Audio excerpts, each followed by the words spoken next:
Oh, kira-kira teman-teman di sini umurnya sekitar berapa? 16, 17, 15 ada? Ada 15? 16. Rata-rata 16 ya di sini. Berapa umurnya? 15. Oke. Ya udah dapat semua? Udah. Oke, mungkin sebelum kami ngasih materi, kami akan perkenalan dulu ya. Baik, aku sendiri perkenalkan, nama aku Syifa Rahmayatina, teman-teman boleh panggil aku Syifa. Dan perkenalkan nama aku Rahma Syifa, teman-teman bisa panggil aku Kak Latif. Aku Ana. Oke, langsung saja ya kepada materi kita saat ini. Boleh sekalian diperhatikan itu pamflet yang telah kami berikan. Pertama aku mau jelasin dulu kenapa krisis identitas itu apa sih gitu. Kenapa remaja itu sering pada saat sekarang itu pasti remaja itu sering bingung sama jati diri dia itu gimana gitu. Kadang kita bingung, aku itu siapa sih, aku tuh minatnya di bagian mana sih. Kadang kita bingung kan sama diri kita sendiri. Kadang kalau disuruh misalnya ada guru nanya nih, kamu minat kamu di mana, kamu di mana. Kadang beberapa orang itu masih bingung kan, aku tuh bakatnya di mana sih. Kadang kita nggak tahu kan arahnya itu kemana gitu. Nah di sini kami mau jelasin krisis identitas, pengertian krisis identitas dulu. Krisis identitas itu adalah fase di mana kita itu merasa bingung, kita itu merasa nggak tahu gitu nantinya ke depan mau jadi apa, diri kita itu bagaimana, kita itu bakatnya gimana. Dan krisis identitas inilah menjadi permasalahan paling banyak gitu bagi remaja pada saat ini, khususnya itu tingkat SMP sampai SMA sederajat. Hingga teman-teman yang udah kuliah pun masih ngerasa belum tahu jati dirinya apa gitu. Makanya di sini kami mau memberikan edukasi bagaimana sih nanti teman-teman itu bisa keluar dari zona krisis identitas ini. Nah, mungkin pada poin kedua itu ada psikolog Erik Erikson. Nah, remaja itu masuk kepada tahap identity versus confusion. Maksudnya apa? Identity itu merupakan seorang remaja itu masih mencari jati dirinya. Versus ini maksudnya kita itu nah ya, jadi ada dua tipe remaja. Yang satu dia itu sudah memberitahu apa jati dirinya, yang satu lagi dia cuma ikut-ikutan orang lain. Jadi dia tuh bingung, karena dia bingung dia nggak tahu dia itu apa. Dia jadi ngikut orang lainnya, dia kemana orang lain pergi, dia ikut padahal bapaknya sebenarnya nggak situ. Makanya Erikson itu bilang pada tahap remaja ini rentan sekali bagi manusia untuk tidak mengenal dirinya, sehingga nanti pada efeknya itu berdampak pada dia dewasa. Dewasa itu nanti dia atau langsung juga pas dia lansia itu dia akan ngerasa misalnya kenapa ya waktu sekolah dulu jadi di sini loh gitu. Pas nanti dia menyesal kenapa ya aku buang-buang waktu selama remaja, padahal aku bisa kok melakukan banyak hal, aku bisa mengeksplor dunia ini gitu. Kemudian ada 4 tipe orang yang dikeluarkan oleh James Garcia. Yang pertama itu ada orang yang bingung total. Bingung total ini tipe orang yang benar-benar nggak tahu diri sendiri dia itu siapa. Benar-benar orang tuh kayak dia tuh nggak tahu dia di mana, nanti bakal jadi di mana. Dia tuh benar-benar ngikut keadaan dia kemana. Tuhan membawa dia ikut dia ngalir gitu, nggak ada tujuan kayak dia tuh kayak dia tuh ada tujuan hidup, ada planning ada hidupnya. Kemudian tipe orang kedua itu adalah ikut kata orang atau tipe yang kedua itu ada orang yang ikut kata orang aja. Misalnya itu kayak misalnya kamu punya teman dekat nih, dia itu nanti misalnya anggap aja waktu SMP ke SMA kita kan bingung mau pilih jurusan apa karena teman kita maksudnya itu kenapa?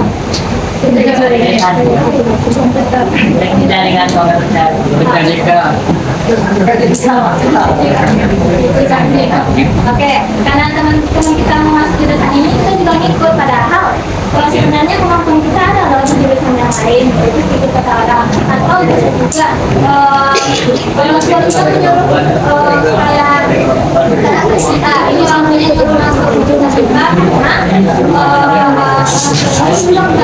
padahal kan ini proper kondisi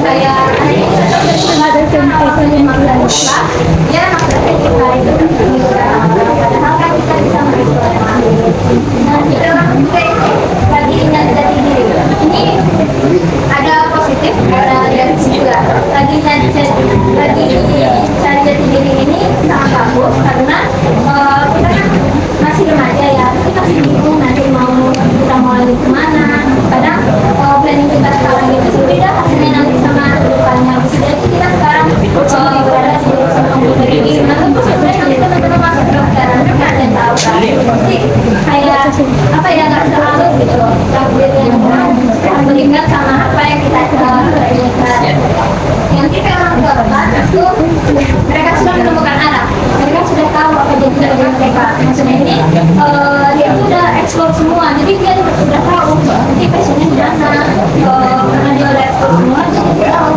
maka dia pilihan mana.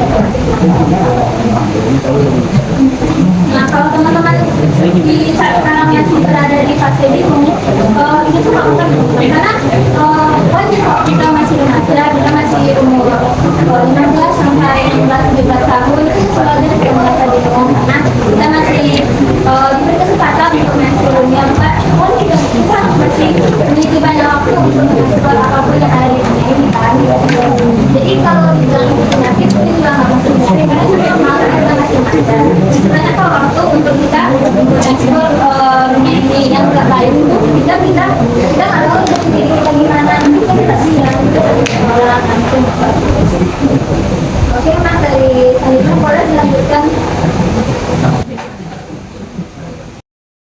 Teman-teman, tadi kan kita sudah tahu nih apa itu sebenarnya krisis identitas. Sekarang aku mau jelasin apa sih tanda-tanda ketika kita sedang berada di fase krisis identitas. Yang pertama adalah ketika kita merasa overthinking. Nah, overthinking di sini adalah ketika kita tuh overthinking secara berlebihan. Overthinking itu boleh asalkan tidak mengganggu aktivitas kita, tidak buat mood kita berantakan, tidak mengganggu lah pokoknya. Yang menjadi masalah di sini adalah ketika overthinking itu sudah mengganggu kita jadi nggak mood sekolah, kita nggak mood ngapa-ngapain. Itu yang dinamakan overthinking akan masa depan. Yang kedua adalah gonta-ganti hobi. Gonta-ganti hobi ini sebenarnya bagus asalkan kita itu menggonta-ganti hobi kita itu sesuai keinginan kita, nggak ikut-ikutan. Kan sekarang itu ada istilahnya tuh FOMO. Ya, kayak ya orang ini kita juga ingin itu kan. Sebenarnya itu bagus asalkan itu memang dari diri kita sendiri, enggak dari orang lain loh, ataupun dari pengaruh orang lain. Lalu yang ketiga itu adalah insecure ketika melihat teman-teman kita jauh lebih sukses.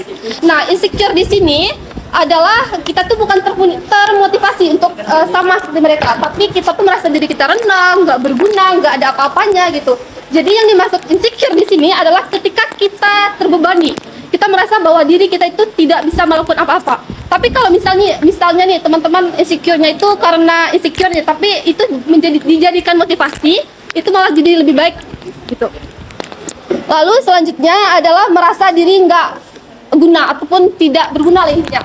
Ini sebenarnya sama seperti konsep tadi, di mana diri kita tuh merasa bahwa diri kita tuh nggak berguna, nggak punya bakat. Aku nih hidup ini apa sih sebenarnya, seperti itu. Lalu yang terakhir adalah yang selanjutnya adalah merasa diri tidak cukup hebat. Itu sama. Yang selanjutnya adalah hidup rasanya abu-abu. Nah, hidup rasanya abu-abu adalah ketika kita merasa bahwa hidup kita ini hambar saja. Jadi kita cuma sekolah, pulang, tidur, itu aja. Kita nggak ngerti apa itu makna hidup kita sendiri. Lalu teman-teman, tadi kan sudah dijelaskan bahwasannya krisis identitas ini adalah sesuatu hal yang sangat normal sekali terjadi. Nah, yang menjadikan dia bermasalah adalah ketika kita tidak berusaha untuk keluar dari krisis identitas itu atau terjebak dalam krisis identitas itu, yang dimana efeknya nanti itu akan berlanjut pada kehidupan dewasa awal, dewasa akhir maupun lansia nanti. Nah, ada beberapa di sini, yaitu ketika kita akan mengakibatkan kita salah memilih jurusan. Nah, tadi kan kita nggak mengenali diri kita, jadi kita nggak tahu passion kita apa, value kita apa, apapun tentang diri kita. Jadi kita tuh akan merasa kerja itu hanya sebagai beban ataupun hal yang tidak menyenangkan gitu. Yang selanjutnya adalah sulit ambil keputusan. Jadi kita sangat sulit untuk mengikuti kata hati kita. Istilahnya sekarang itu adalah people pleaser. Dimana kita jadi orang yang gak enakan, jadi orang yang hanya ikut-ikutan saja. Yang selanjutnya adalah bisa terlibat pergaulan buruk. Nah, seseorang yang tidak mengenal dirinya sendiri akan mudah sekali terbawa arus. Dia nggak ngerti diri dia nggak tahu, oh aku ini cocoknya di mana sih sebenarnya. Jadi dia sangat mudah untuk terbawa arus. Lalu yang keempat adalah sangat mudah untuk stres dan juga cemas. Nah, tadi kan orang yang krisis identitas adalah orang yang overthinking secara berlebihan.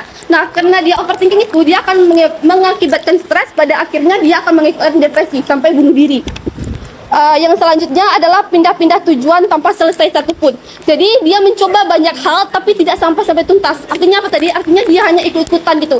Temannya ini, dia juga itu. Temannya ini, dia juga itu. Seperti itu. Teman-teman, penting untuk mengingat di sini bahwasanya ketika kita mengalami krisis identitas, itu adalah hal yang sangat wajar sekali terjadi pada masa kini. Dimana kita bingung akan diri kita nggak tahu tujuan kita nggak tahu siapa sih aku sebenarnya, apa bakatku, apa minatku. Itu adalah sesuatu hal yang sangat normal. Tapi yang jadi masalahnya adalah ketika kita tidak berusaha untuk keluar dari sana. Ketika kita tidak berusaha untuk mengatasi itu, kita tidak mencari jalan keluar untuk mengatasi masalah krisis identitas itu. Jadi teman-teman, kalau misalnya sekarang berada di fase itu adalah suatu hal yang normal dan itu bukan aib. Itu bukan masalah. Oke, jadi mulai sekarang ayo sadari tanda-tanda itu dan mulai untuk mencari siapa kita sebenarnya. Itu juga teman-teman selanjutnya akan memahami cara mengatasi krisis identitas. Nah, simpelnya kakak tuh kasih kalian metode yang sederhana untuk diingat, yaitu metode 3M. 3M itu adalah mengenal diri, mencoba, dan memutuskan. Jadi, yang pertama yaitu mengenal diri. Nah, teman-teman kan mulai mengenal diri nih, udah kelas 10 ya. Gitu. Kayak pasti nanya kan ke diri sendiri, kayak aku tuh cocoknya apa gitu, kayak passion aku tuh gimana ya gitu. Nah, gitu. Kayaknya aku suka di dunia komputer gitu kan. Nah, terus teman-teman udah mulai mencari lah gitu kan, udah mencocokkan sama diri sendiri. Setelah teman-teman mengenal diri sendiri, teman-teman itu mencoba beberapa hal yang terkait gitu, kayak mencoba hal yang terkait komputer, atau mencoba baking, atau coba jahit gitu kan. Nah, dari beberapa hal yang teman-teman coba tadi tuh, teman-teman tuh kan pasti ngeliat tuh, kayaknya aku cocok di sini deh gitu kan, kayaknya aku cocok di komputer deh. Nah, setelah teman-teman mencoba, barulah teman-teman itu memutuskan yang mana yang cocok ke diri teman-teman sendiri. Nah, kecocokan itu datang dari teman-teman sendiri, tapi teman-teman juga boleh butuh saran dari kayak keluarga, teman-teman terdekat gitu kan, atau guru BK-nya gitu. Tapi yang memutuskan keputusan itu adalah diri teman-teman sendiri, karena semuanya yang menjalani kita kembali ke diri kita sendiri. Jadi dari beberapa poin yang kita pelajari tadi itu, ada hal yang penting banget kita ingat dalam memahami krisis identitas ini. Yang pertama yaitu krisis identitas itu bukan sebuah kegagalan, karena itu adalah sebuah proses. Karena kita setiap remaja itu pasti mengalami yang namanya masa-masa krisis identitas, yang mana kita di remaja ini pasti selalu nanya kayak, aku ini kayak apa ya gitu. Nah, kayak pasti bakal ada deh fase-fase kita bimbang gitu kan. Terus kayak jadi setiap orang tuh juga kayak punya waktunya sendiri. Kita semua walaupun kita sama, tapi jalan kita tuh, cara kita berproses itu beda-beda, nggak sama gitu. Nah, pasti punya cara yang tersendirinya gitu. Jadi teman-teman harus pahami itu di diri teman-teman sendiri, dan jadi teman-teman harus terus mengenal diri sendiri, tetap mencoba hal-hal baru, dan berani melangkah ke jalan yang paling cocok lah, mencari hobi-hobi baru. Mungkin dari kakak dilanjutkan ke kita. Nah, mungkin untuk karena waktu kita mungkin tinggal dikit, aku mau tanya teman-teman, aku bakal ngasih kakak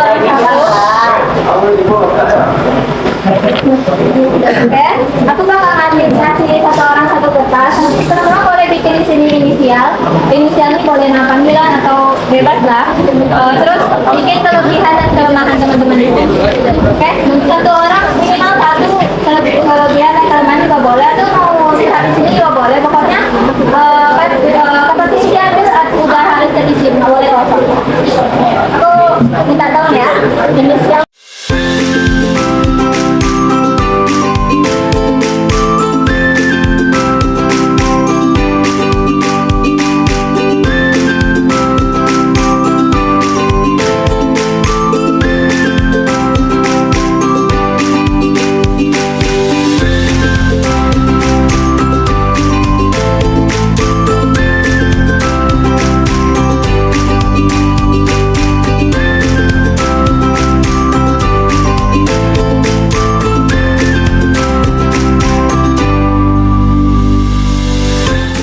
Oke, mungkin sekian dari edukasi kami pada siang hari ini.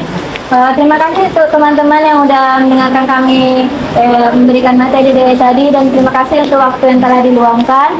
Mungkin dari kami ada sedikit pesan untuk teman-teman. Nanti aku cerita itu ya, dokumentasi bentar, nanti klipnya diangkat ke atas ya.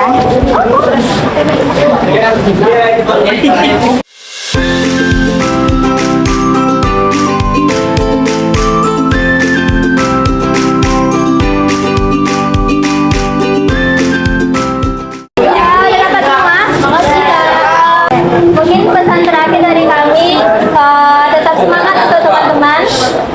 Tetap semangat untuk teman-teman. Ini masih kelas 10, masih ada kelas 12, 12, dan mungkin teman-teman nanti ada yang mau lanjut kuliah atau mau lanjut kerja, itu tetap semangat.